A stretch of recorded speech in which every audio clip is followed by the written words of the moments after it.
Dr. Kim Soo-jin pushed her glasses up her nose and stared at the computer screen in her small lab at Seoul National University. The numbers made no sense. Every telescope on Earth was picking up the same impossible reading. Something massive had just appeared at the edge of their solar system, far beyond Pluto. She grabbed her phone and called her colleague at the Jeju Observatory. "Are you seeing this too?" she asked in Korean. "The whole world is seeing it," came the shaky reply. "It's not moving. ... there. Waiting." 3 hours later, every television, radio, and internet connection on Earth received the same message. The voice was calm, speaking in perfect Korean to Kim, perfect English to the Americans, perfect Mandarin to the Chinese. Every person on Earth heard it in their own language. "People of Earth, we are the Galactic Arbitration Council. We have watched you for 3,000 of your years. We have seen your wars, your violence, your endless conflicts. You are too dangerous to join the civilized galaxy." Admiral Park Jae-ho was in his office at the Pacific Fleet Command when the message began. His coffee grew cold as he listened to words that would change everything. "You have 30 of your days to choose. Accept peaceful dissolution. We will release a virus that will end your suffering quickly. Or choose war, and we will destroy you with our weapons. This is the mercy we offer. Choose wisely." The transmission ended. For a moment, the entire world fell silent. Then the screaming began. Kim ran through the university hallways as students and teachers panicked around her. Cars crashed outside as drivers stopped to stare at the sky. The alien ship was visible. Now, a dark shadow against the stars that seemed to grow larger every hour in Seoul. The president called an emergency meeting. In Washington, the military went to high alert. In Beijing, Moscow, London, and every other capital, the same desperate conversations were happening. Should they surrender? Should they fight? Could they even fight something that had traveled between the stars? Admiral Park stood in the war room, looking at the faces of generals and admirals from around the world on video screens. Everyone was asking the same question. What could Earth possibly do against beings who could cross the galaxy? "We need to think," Park said quietly. "They gave us 30 days. That means something. If they could destroy us instantly, why wait?" Meanwhile, Kim was studying every detail of the alien message. As a scientist who studied the possibility of alien life, she noticed things others missed. The way they spoke, the words they chose, the time limit they gave. "They're not gods," she whispered to herself. "They're just ... people. Different people, but still people." She picked up her phone and called a number she had never expected to use, the direct line to the Ministry of Defense. "I need to speak to Admiral Park," she said, 20 minutes later. She was in a secure car racing through Seoul. The streets were chaos. Some people were praying, others were rioting. Many were just standing in the streets looking up at the sky. Where the alien ship hung like a dark moon, the Ministry of Defense building was surrounded by soldiers. But Kim's emergency clearance got her inside. Admiral Park was waiting in a small conference room, his uniform wrinkled, his eyes tired. "Dr. Kim," he said, standing to shake her hand. "I know your work. What do you think we're facing?" Kim sat down and opened her laptop. "I think they're bureaucrats," she said simply.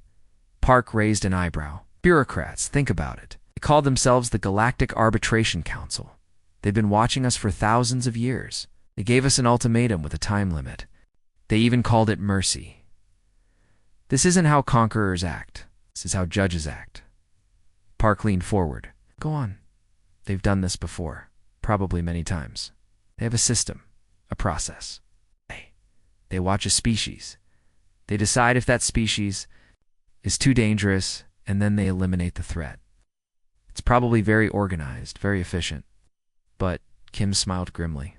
"But I don't think they've ever had anyone fight back, really fight back. They expect us to either surrender or die quickly. They don't expect us to make it hurt." Outside, the alien ship continued its silent watch.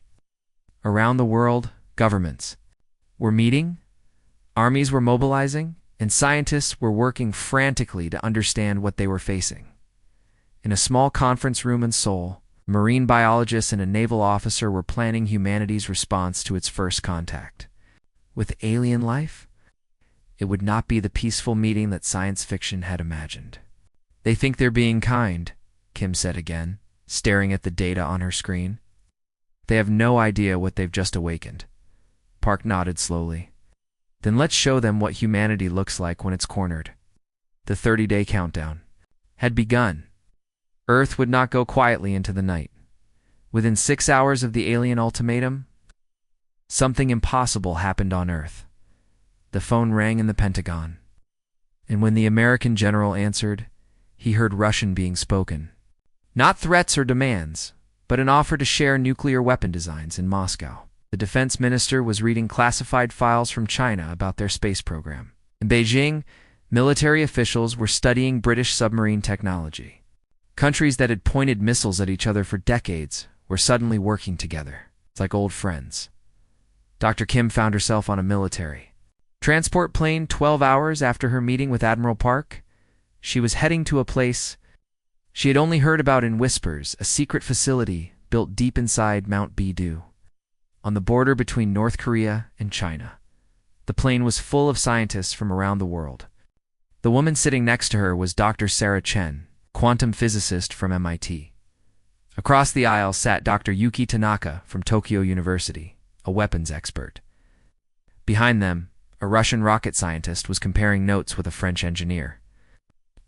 Never thought I'd see this, Dr. Chen whispered to Kim. The whole world working together. It took aliens trying to kill us all, Kim replied grimly. Maybe we should have tried this sooner. The facility beneath Mount Bidu was larger than Kim had imagined. Tunnels stretched for miles underground, filled with the most advanced equipment from every nation on Earth. American computers worked alongside Chinese manufacturing systems. Russian rockets were being modified with Japanese electronics. Kim's job was to figure out how alien technology worked. The problem was they had no alien technology to study. All they had were the energy readings from the alien ship and the data from their broadcasts. She worked for 18 hours straight, coffee and staring at quantum equations that hurt her brain. The breakthrough came when she realized something simple. The aliens weren't using completely different physics. They were just using physics that humans barely understood. Their shields work on quantum frequencies, she announced to the team. At 3 a.m., but quantum fields can be disrupted. We can break through them. Dr. Chen looked up from her calculations.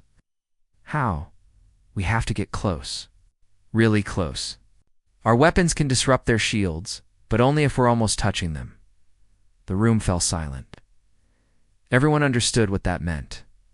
To fight the aliens, human ships would have to get close enough to be destroyed. Meanwhile, Admiral Park was in a different kind of meeting. The conference room in Seoul was filled with military leaders from every continent. On the screens around the room, he could see generals, admirals, and defense ministers from 50 countries. We can't win a normal war, Park said simply. They have better weapons, better ships, better everything. So we won't fight a normal war. The American general leaned forward. What are you suggesting? You make them pay for every inch. Park replied, every human they kill costs them something. Every ship they destroy takes some of theirs with it, make victory so expensive that they'll wish they had never found us. The British admiral nodded slowly. Asymmetric warfare, like fighting guerrillas, but in space. Exactly. Every satellite becomes a weapon. Every space station becomes a fortress. Every asteroid becomes a bomb. We turn the entire solar system into a battlefield. The Russian general smiled grimly. And if they land on Earth, then every city becomes a weapon too. Every building, every tunnel, every cave. We've been fighting each other for thousands of years. Now we fight them. High above Earth, the alien ship continued its silent watch. Inside, the beings who had destroyed 47 worlds were observing humanity's preparations with something like amusement. They're building more rockets, reported the scan operator. Crude chemical propulsion. Some nuclear weapons, but primitive designs. The ship's commander, a being whose species had forgotten war centuries ago, looked at the displays with the patience of someone who had done this many times before. How many worlds have tried to resist? 14, Commander. None lasted more than a few days. In this world, they seem to be ... organizing. But their technology is laughably primitive. Their fastest ships would take them centuries to reach. The nearest star, the commander nodded. Standard procedure then. After 30 days, we begin the cleansing. Minimal force should be sufficient, but something was different about this world. The aliens had conquered species with better technology, stronger weapons, and more advanced space travel. But they had never faced a species that had spent its entire history learning how to fight with less, on every continent. In every country, humans were working with a desperate energy that the aliens had never seen. They weren't just building weapons, they were turning everything into weapons. Dr. Kim looked up from her calculations as another transport plane arrived at the facility. More scientists, more engineers, more minds working on the same impossible problem. Outside, she knew that factories were running 24 hours a day, building rockets and bombs and anything else that might hurt the aliens. They think we're primitive, she said to Dr. Chen. They're right, but they don't understand what primitive means. What do you mean? Kim smiled tiredly. Primitive means desperate. And desperate people do impossible things. The countdown continued. 23 days left. The 30 days ended with no message from Earth. The alien commander waited in his ship, expecting the usual surrender broadcast that had come from 47 other worlds. Instead, there was only silence. Begin the approach. He ordered his crew. Standard cleansing formation. The alien fleet moved toward the inner solar system like a dark tide. 300 ships, each one larger than anything humans had ever built. They had done this so many times before that it had become routine. That routine ended when they reached the asteroid belt. The first explosion came without warning. A piece of rock that looked like any other asteroid suddenly burst into nuclear fire. The alien ship's shields absorbed the blast, but before they could react, another explosion lit up the darkness. Then another, then dozens more. The entire belt is weaponized, reported the scan operator, his voice filled with disbelief. They've turned thousands of asteroids into bombs. The alien commander had never seen anything like it. The humans had taken the debris left over from their planet's formation and turned it into a minefield that stretched across millions of miles. It was crude, primitive, and absolutely terrifying in its scope. Continue forward, he ordered. Maintain formation. But the asteroids were just the beginning. As the fleet pushed deeper into the solar system, they encountered the first human ships near Mars. The vessels were tiny compared to the alien craft, built from converted space stations and mining equipment. They looked like toys. The first alien ship fired once, and 3 human vessels simply vanished. The aliens expected the rest to flee, as every other species had done. Instead, the remaining human ships accelerated toward them. Captain Lee Minho was aboard the converted cargo ship Hope's End when the order came. All ships, engage at close range. Remember, we only get one shot. The human ships scattered like a school of fish, weaving between the alien vessels. The aliens tried to target them, but the human ships were too small, too fast, and too unpredictable. They moved like pilots who had nothing to lose, because they didn't. The Hope's End took a direct hit that tore off its rear section. Captain Lee felt the ship shudder and die around him, but he didn't change course. With his last breath, he aimed his dying ship at the alien vessel's hull. The impact was tiny compared to the alien ship's size, but it did something the aliens had never experienced. It hurt them. The explosion tore through their shields at point-blank range, just as Dr. Kim had calculated. The alien ship's hull cracked, atmosphere rushing out into space. Across the battlefield, the same scene played out dozens of times. Human ships died in seconds, but they took pieces of their enemies with them. Escape pods that should have been fleeing instead flew straight at alien ships, their small nuclear charges detonating against hulls and shield generators. The battle lasted 6 hours. When it ended, the aliens had won completely. Every human, Ship was destroyed. But as the alien commander looked at his fleet, he realized something had changed. 3 of his ships were badly damaged. 1 was limping home on backup power. "How many ships did we lose?" he asked. "None, Commander." "Damage, ... How many humans?" "Approximately 2,000. The commander stared at the tactical display. 2,000 humans had damaged his fleet. In previous campaigns, entire species had surrendered without fighting back. These humans had fought until the last ship was destroyed, and they had made. It hurt. Meanwhile, Dr. Kim was aboard the space station Defiance, humanity's last major orbital facility. She watched the battle through the station's telescopes, her heart breaking as each human ship died. But she also saw something else. There. She pointed at the screen. "That alien ship, its engines are damaged. It's falling behind the others." Admiral Park's voice crackled through the radio from Earth. "Can you reach it?" Kim looked at the small assault shuttles docked to the station. They were mining vehicles hastily converted for combat. "Maybe, but it's a one-way trip. Do it, Kim." And 12 volunteers climbed into the shuttles.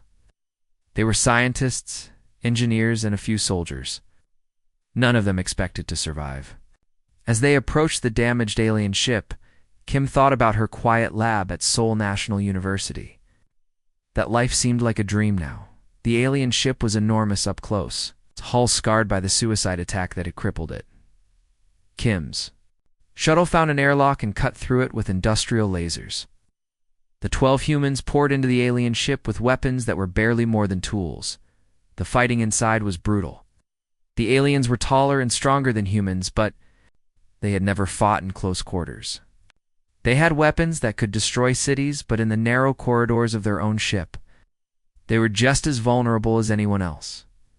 Kim found herself face to face with an alien in what looked like their bridge. The being was wounded, green, blood flowing from cuts on its arms. It looked at her with eyes that seemed almost human. "Why?" it asked in perfect Korean. Kim raised her weapon. "Because you gave us no choice." When the fighting ended, 3 humans were still alive, had captured part of the alien ship and 4 alien prisoners. It wasn't much, but it was the first real victory humanity had achieved. Admiral Park's voice came through the radio again. "What did you learn?" Kim looked at the alien technology around her, then at the prisoners. "They bleed," she said simply, "just like us." The war was far from over, but something had changed. The aliens had learned that victory against humanity came with a price they had never paid before. 6 months had passed since the first alien ships crossed into Earth's solar system. The war that was supposed to last days had become a grinding nightmare that consumed everything in its path. Dr. Kim stood in what used to be the observation deck of Luna Base, looking down at Earth through a cracked window. The planet was dark. The lights of cities that had burned for thousands of years were gone forever. She could see the crater where Seoul used to be, the massive scar across Europe where the aliens had tested their largest weapon. 3 billion people, she whispered to herself. 3 billion. Behind her, the alien prisoner she had been questioning for weeks sat in silence. His name was Veltar, and he had been a ship commander before his vessel was destroyed in the battle over Jupiter. He was tall and thin, with gray skin and large eyes that seemed to see too much. "Your people are dying," Veltar said in his careful Korean. "Why do you continue?" Kim turned to face him. Her left arm was in a sling from the latest battle, and burned scars covered half her face. "'Cause the alternative is dying quietly. We offered you peace, a quick end. You offered us extinction." Kim sat down across from him. "Tell me about the other worlds. The ones you conquered before us?" Veltar was quiet for a long moment. There were 47 species. Most surrendered when they saw our fleet. A few fought for a day or two. The longest resistance lasted a week, and now my people are afraid. Tah! Veltar's large eyes met. "Hers, we have lost more ships fighting your species than in our last 100 campaigns combined. Some of our crews are requesting transfers away from what they call the human front." Kim felt a grim satisfaction. "Good. You do not understand. We are not monsters. We are peacekeepers. We maintain order in the galaxy, By killing anyone. Who doesn't agree with you? By preventing chaos. Your species is violent, unpredictable. Fight endless wars among yourselves. We have seen your history. Kim laughed bitterly. We've seen our history, but you don't understand it. Every war we've fought has taught us something. How to survive when we're outnumbered. How to fight when we're outgunned. How to keep going when everything seems hopeless. On the other side of the base, Admiral Park was in a meeting with what remained of Earth's military leadership. They were gathered around a table made from salvaged metal, planning humanity's next desperate move. We've lost the outer colonies, reported General Kim Tae-won. Mars base went dark yesterday. The Jupiter mining stations are gone. What about our ships? Park asked. 43 vessels left in the fleet. Most are damaged. The general's voice was tired. Sir, we can't win a straight fight. Their technology is too advanced. Park nodded slowly. Then we don't fight straight. He activated a holographic display showing the solar system. Red dots marked alien positions, while blue dots showed human forces. The blue dots were vastly outnumbered. Operation Broken Arrow, Park announced. Stop playing by their rules. The officers around the table looked confused. Sir, they think war is a game with rules. Military targets, civilian protection, clean battles. They've never fought a species that learned war from necessity. Park's voice grew cold. We start targeting their support ships, their supply lines, their communication networks, everything. That includes their medical ships, their civilian contractors. Yes. Sir, that's double quotes. That's not how civilized warfare works. Park turned to look at him. General, look outside. Look at what used to be our cities. They're trying to exterminate us. There is no such thing as civilized warfare when you're fighting for your species' survival. Within days, the new strategy began. Human ships too small and fast to be easily targeted began attacking alien supply convoys.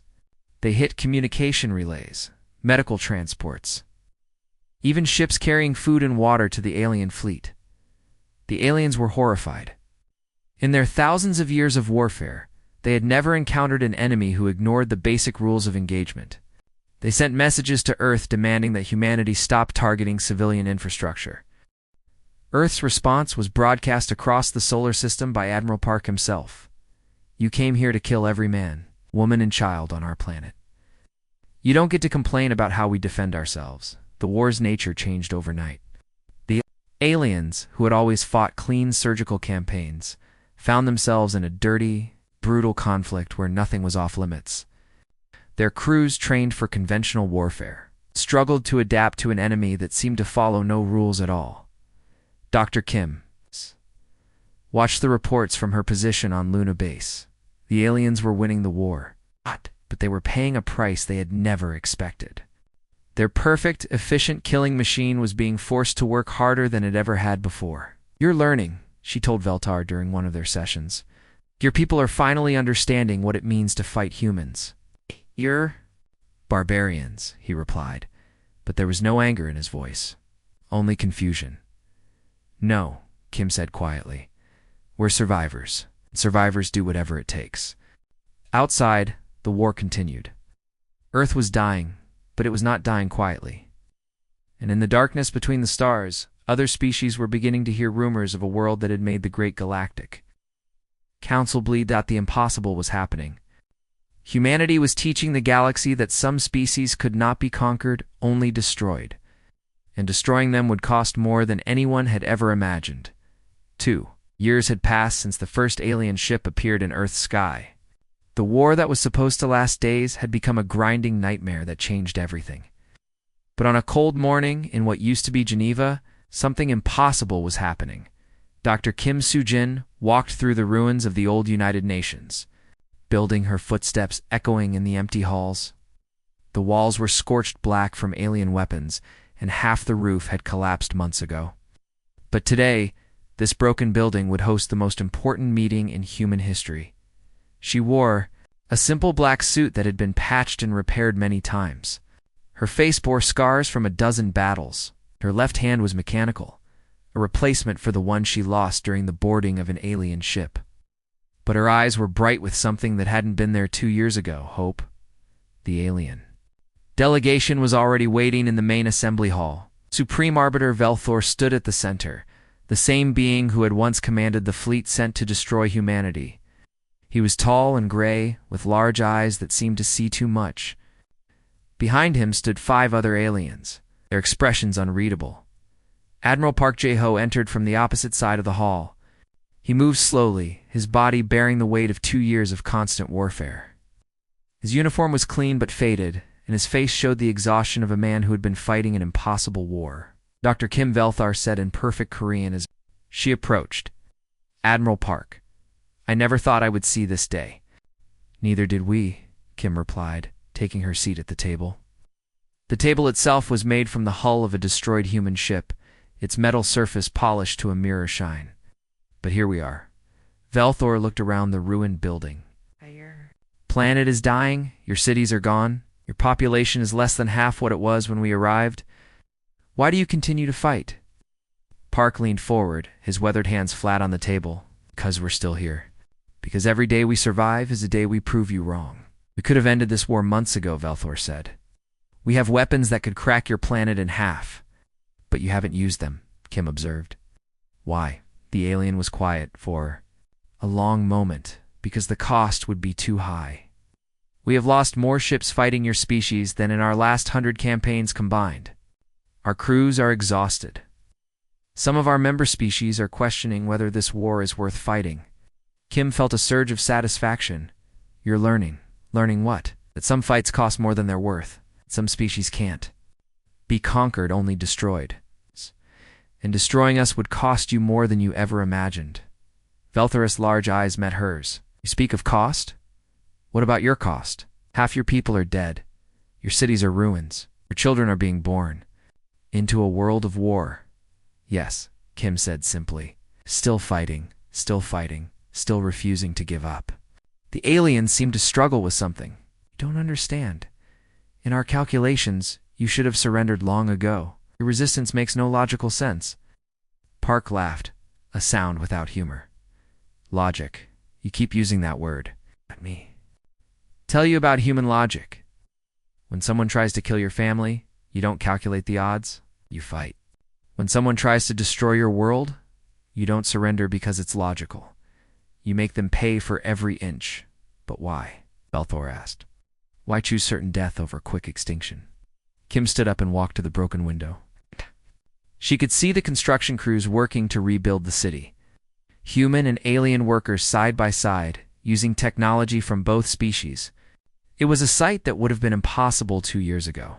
"Because that's who we are," she said. "We're the species that crawled out of caves and built cities. We're the species that looked at the ocean and decided to cross it. We're the species that looked at the sky and decided to fly. You offered us extinction or war, and we chose war because that's what humans do when we're threatened." She turned back to face the alien. "You tried to solve us like we were a problem. But we're not a problem to be solved. We're a species that has spent 200,000 years learning that survival means never giving up." Velthor was quiet. For a long time. Finally, he spoke.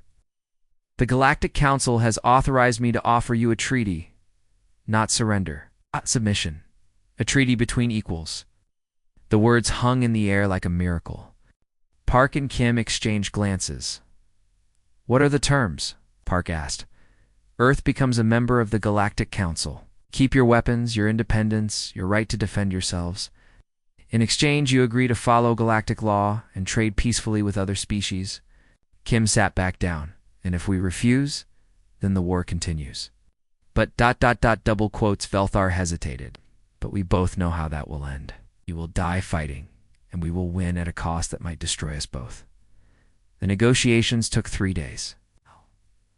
When they ended, the Soul Accords were signed as the sun set over the ruins of Geneva. Earth had become the first species in galactic history to join the Council after fighting them to a standstill. 6 months later, Kim and Park stood on the rebuilt observation deck of Luna Base, watching alien and human ships trade cargo in Earth's orbit. The war was over? But the galaxy had learned something new. They thought they could predict us, Kim said quietly. They thought they understood what humans would do when faced with extinction. Park nodded. They learned that some species can't be conquered, only accommodated. Above them, the stars shone with a different light. The universe had chosen humanity's end, but humanity had chosen to rewrite the rules instead.